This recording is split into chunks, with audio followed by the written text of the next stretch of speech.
इसके बाद विल काम के लिए फैक्ट्री पहुंच जाता है। काम शुरू करने से पहले वह कॉफी लेने जाता है, लेकिन वहां वह देखता है कि हर एक चीज का दाम डबल हो गया है। जहां पहले कॉफी 2 मिनट की मिलती थी, अब उसका प्राइस डबल होकर 4 मिनट हो चुका है। यहाँ पर कभी भी किसी चीज का भी दाम बढ़ा दिया जाता है बिना किसी अनाउंसमेंट के। ये बात विल को बहुत बुरी लगती है। मजबूरी में विल ने भी कॉफी के लिए अपनी जिंदगी के 4 मिनट पे किए और काम पर लग गया। दिन भर के काम के बाद रात के वक्त विल अपने दोस्त के साथ एक बार में जाता है। विल का दोस्त एक नंबर का शराबी था। वह हर वक्त शराब के नशे में टली रहता। विल का दोस्त विल को इशारे में बताता है कि वह आदमी सबको फ्री में दारू पिला रहा है और उसके पास बहुत ज्यादा टाइम है। ये सुनकर विल ने जब उस आदमी की तरफ देखा तो उसे चारों तरफ से लड़कियों ने घेरा हुआ था। विल की जब उस आदमी की घड़ी पर नजर गई तो उस आदमी के पास 116 साल का टाइम था। ये देखकर विल समझ जाता है कि यह आदमी ग्रीनिच सिटी से है, क्योंकि गेटो सिटी में लोगों के पास ज्यादा से ज्यादा 2 दिन का टाइम होता है। विल उस आदमी के पास आया और उसे वार्न करने लगा कि यहाँ पर तुम्हें नहीं होना चाहिए था। यहाँ चोरों का खतरा है, ये लोग तुम्हें मारकर तुम्हारा टाइम चुरा लेंगे, इसलिए जल्दी से यहाँ से निकल जाओ। लेकिन वो आदमी विल की बातों को सीरियस नहीं लेता और उसे इग्नोर करके ड्रिंक करने लग जाता है। तभी उस बार में फोर्टिस नाम का एक गैंगस्टर अपने ग्रुप के साथ आया, जिसे देखकर सारे लोग बाहर निकल भागे। दरअसल यह शहर के सबसे बड़े गुंडे हैं जो लोगों से जबरदस्ती टाइम चुराते हैं। विल का दोस्त विल को पकड़ कर ले जाने लगा, लेकिन विल ने जाने से इनकार कर दिया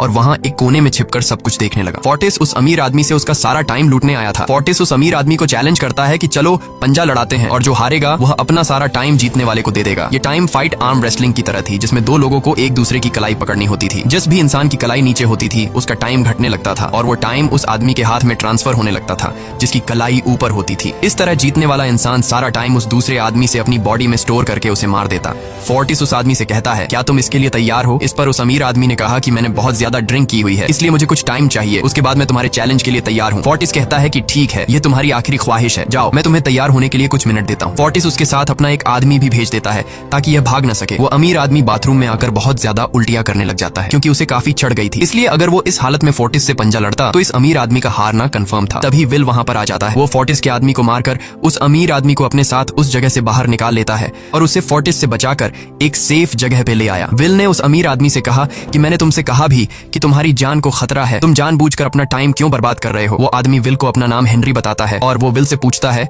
कि तुम्हारी उम्र कितनी है? विल ने बताया 28 साल। हेनरी ने कहा, मेरी उम्र 105 साल है और अब मैं जिंदगी से थक चुका हूँ। मैंने अपनी लाइफ में हर एक चीज का मजा लिया है और अब मुझे इस जिंदगी की जरूरत नहीं है, मैं जीना नहीं चाहता। ये सुनकर विल ने हैरानी से पूछा, आखिर तुम कहना क्या चाहते हो? इस पर हेनरी ने कहा, लगता है तुम अब तक हकीकत से अनजान हो। क्या तुमने कभी सोचा है कि इस दुनिया में अलग अलग टाइम जोन्स क्यों बनाए गए हैं? आखिर क्यों तुम्हारे टाइम जोन गेटो में किसी भी वक्त चीजों के दाम और टैक्स बढ़ा दिए जाते हैं? दरअसल